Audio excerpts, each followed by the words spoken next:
Welcome to Wellness Quarters, where wellness lives. My name is Gayle Nowak. I'm your host, Wellness for All expert leader, and communication and emotional wellness coach. The Wellness Universe is thrilled to bring you this interview series as part of our Wellness for All program because we believe happy, healthy, and healed humans lead to peace globally. Join us here on the second Tuesday of each month at 5 p.m. Eastern Time and the fourth Wednesday of the month at 3 p.m. Eastern Time for a 15-minute session with our members as they offer insights, practical tools, and actionable advice to enhance your well-being. This pay what you can donation-based program is supported by generous viewers like you. If you'd like to donate, you can do that now, after we're done, or anytime in the future using the link that I'll put in the chat. And a special thanks to everyone who has already donated. And if you'd like to reach out to me about the show, my contact details will be in the chat as well. At the end of the show, you'll see a pop-up to leave a rating and review. We're so grateful for yours because it helps us reach more people on their wellness journey. Today, we're speaking with Gillian Hood about making peace with food. Gillian is a certified intuitive eating counselor and eating disorder recovery coach who helps women heal their relationships with food, movement, and their bodies. Her mind-body mutual trust approach supports clients in reclaiming the freedom that diet and wellness culture often takes away and helps them create a more peaceful relationship with food and a more compassionate relationship with themselves. Drawing from her own lived experience and years of trauma-informed anti-diet work, she's guided hundreds of women in moving beyond chronic dieting, disordered eating, body image challenges, and clinical eating disorders with clarity and care. Welcome, Gillian. Thank you. Thank you for having me. I'm so happy to be here. Yeah, happy to have you. And I feel like this is an appropriate topic any time of year, but I feel like as we're going into the holidays, it's very timely. And I'd love to start with you and your journey. What was your turning point with food and your body? What led you into doing this kind of work? Well, it was a long one. From a very early age, I developed what I didn't know was an eating disorder. It had a lot to do with losing control over many things in my life. And again, not knowing at the time, grasping onto attempting to control food and then later on my body. Um, so I developed binge eating disorder when I was very young. And in my late teenage years, it didn't hit me until later, but diet culture found me. And I started the chronic dieting and all of that, which made everything worse. And I actually discovered exercise and got into that and became a personal trainer and continued my education in exercise physiology, thinking I'm going to find the magic bullet, which I didn't. I even got a master's degree and I didn't find it because there isn't one.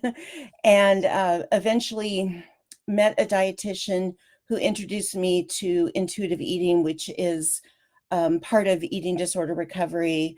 And she helped me to understand it. And I went on to learn more and started my own process of recovery. And I am happy to say I am fully recovered from binge eating disorder, orthorexia, which is an obsession with clean eating or healthy eating, and compulsive exercise. And I just saw in my own clients as a personal trainer that most of my clients were suffering with these similar issues. And I wanted to help them. So that's why I went on to learn more about it and haven't left since. Yeah, thank you for sharing that. And there's just so much information, and my sense is disinformation around nutrition and training and just how to take good care of our bodies. So I can see how it's confusing to people. Yeah. It really is, and we were making strides and improving things like body acceptance and making peace with food and those things. And Unfortunately, we've had a shift for at least a couple of reasons here in the last few years. So we're uphill, going uphill again, fighting it. Yeah. As you were learning to sort of rebuild this relationship and this trust with your body, what are some of the shifts that you've seen? What are some of the shifts that you see with your clients? And can you talk a little bit more about what does it actually mean to eat intuitively? Yeah, well, intuitive eating, the term is coined by dietitians Evelyn Tribole and Elise Reich.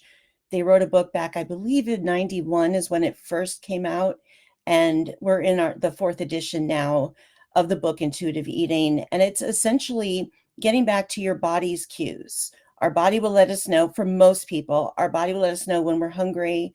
It will let us know when we're full. We can learn to eat in a way that we're satisfied, which makes us, get up from the table and move on with the day without worrying about what am I going to eat next, or I didn't get enough, or whatever. We can learn to incorporate foods that we love and incorporate pleasure into eating, because I think that's something that's been missing for a long time. And humans eat for pleasure. And I'm sure some people would argue with me about that, but we don't eat because it helps us fuel our body. We eat because it tastes good and we enjoy it and it feels good. And then we feel good after. So remembering those things. But I have to tell you, the biggest shift for me and for most of my clients is I am not in control of the size or shape of my body. I have a genetic predisposition to look a certain way. And yes, that can be changed one way or the other through eating, through exercise, whatever. But our body wants to be a certain way, which does change over time. So we can't ever know what that is. We just aren't going to know. And so we're not in charge of it. And we can work with our body and allow our body to be where it needs to be by eating intuitively, being moderate with our movement and sleep and all the other things that go into it. It's not just diet and exercise. So we can take care of ourselves by listening to what our body's asking for, including food, hydration, sleep, rest, movement, all of those things, and give it what it needs. So what I call it is mutual trust. Instead of me trying to control my body and beat it into submission, which been there, done that, it doesn't stick. Um, instead, I trust my body to tell me what it needs, and it trusts I'm going to give it to them, and give it to my body. And therefore, there is a mutual trust. And that way, I don't have to control everything. I don't have to worry about what I'm going to eat every single day and how much and when and all of that stuff. I can just kind of let my body tell me, and it really works much better. It's one less thing I have to worry about. I've got enough to do all day long. So I think Yeah. that's really the biggest shift, is that trust. Yeah. And I was going to ask you how your approach differs from the norm, but it's very clear how it's very different from a lot of the messaging from the media, or maybe even just things that we heard growing up. And I would say even in like health education classes, right? As you were talking, I Oh, was just thinking the whole adage of calories in, calories out, right? And it's not always that simple. I know it's my never been that experience. simple. Yeah, Yeah. that sure, that for me personally, that worked for me in my 20s and Mhm. into my Yeah, 30s. And, yeah, as I'm in my, going through my 40s and 50s, that wasn't working anymore. And it's interesting what yeah, you're saying about really listening to your body's cues. Um, and I can relate to what you're saying because I used to exercise pretty intensely myself. And I just got to a point where my body was like, I don't want to do this anymore.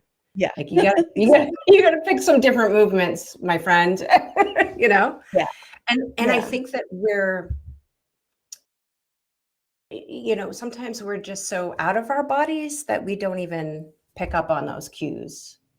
Do you find that Absolutely. That's that comes up for yeah, a you and lot your of clients? people For sure. A lot of people will say, well, I don't know when I'm hungry. I don't know when I'm full. I only know when I'm overly full, or, those types of things. And unfortunately, yes, eating disorders take away those cues.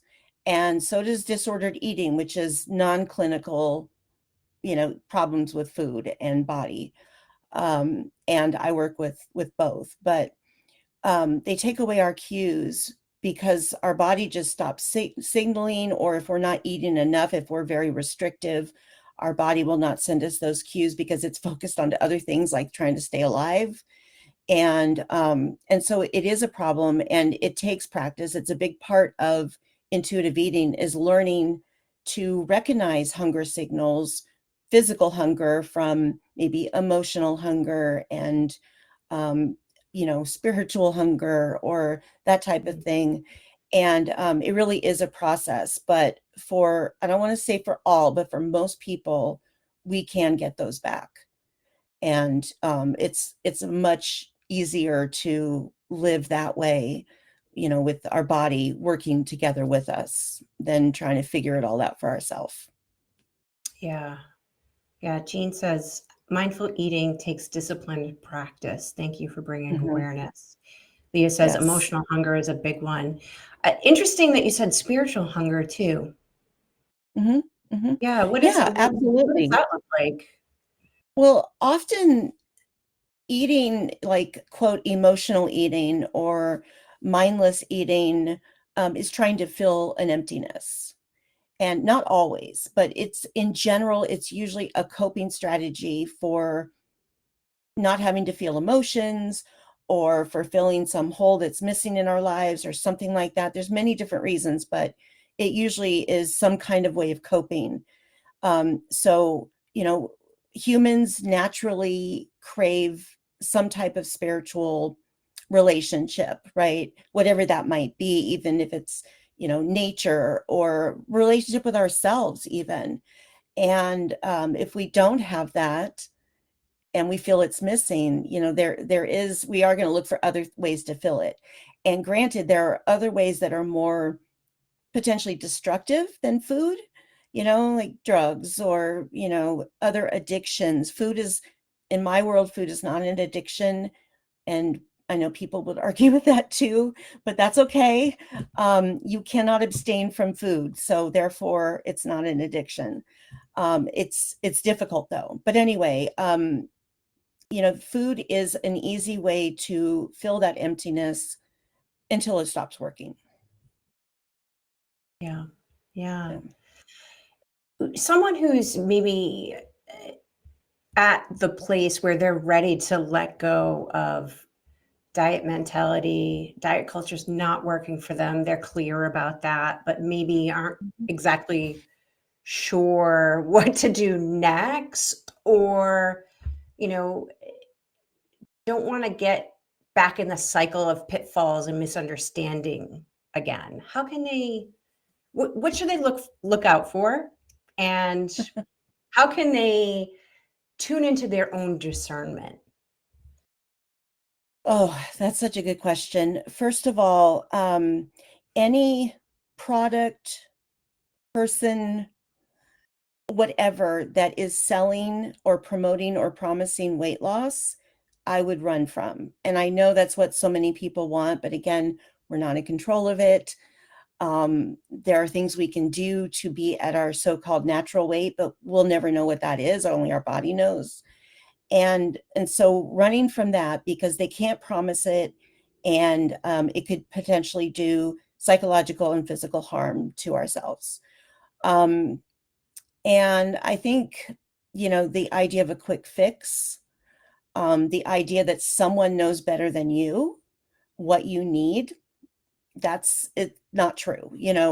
I'm sorry, I hate to say this, but even healthcare practitioners, so many of them are uneducated on eating disorders. They don't know what they're looking at, and they'll prescribe diets to someone who has binge eating disorder, or worse. A good friend of mine has a daughter who almost died from cardiac arrest as a young girl because she had anorexia, and the doctor told her mom it was a phase. So we have to be careful, be our own advocate Yeah. when we know that something doesn't feel right. And so really looking at, what are they selling? And are they trying to be the guru, the expert, or are they working to help you become your own expert? I think that's a big part of it. That's so key. That's so key. Yeah. What a And one other difference thought too, just, between those two. yeah. Being the expert, or you're the expert, I'm the guide kind of Yeah, because dynamic. we want to build that self-trust. And one other thing I Right. just thought of was if they're going to tell you what to eat and they're not a dietitian, um, don't work with them because it's not really about what we eat. That's a little part of it. And most diets and plans and programs, they have all the big, fancy layout of the menus and all of that. Yeah, a dietitian can do a great job of helping you. Please make sure they're eating disorder certified or informed if you have a potential eating disorder. Um, but it's not really about what, it's how and why you're eating and what is that doing for you, that we need to look at. Yeah. Yeah. Beautiful. So, for those who want to learn more about you and your approach, what's the best way for people to connect with you? Well, I'll put my info here in the chat. I hope it's not too messy here. Okay, there we go. So my website is healthieroutcomes.com. You can also find me on my Wellness Universe profile, of course. I have links to my free gifts there. And yeah, and I also wrote a chapter in the latest Wellness Universe Guide to Self-Care book. I have a chapter in there on making peace with food, or finding peace with food, I believe it's called. So those are the main ways. And I'm happy to talk with Beautiful. anybody who wants to explore this topic. Yeah, yeah. So if you're hearing something that's resonating with you, please reach out to Gillian. And Gillian, thank you so much for sharing time, space, and wisdom with us today. Thank Thanks you. to everyone joining us live, and those of you who are catching the replay. We'd love to see you for our next show on Wednesday, November 26th at 3 p.m. Eastern Time with Laura Ballerini for our conversation on how to become a perspective shifter. Until then, be well, everyone.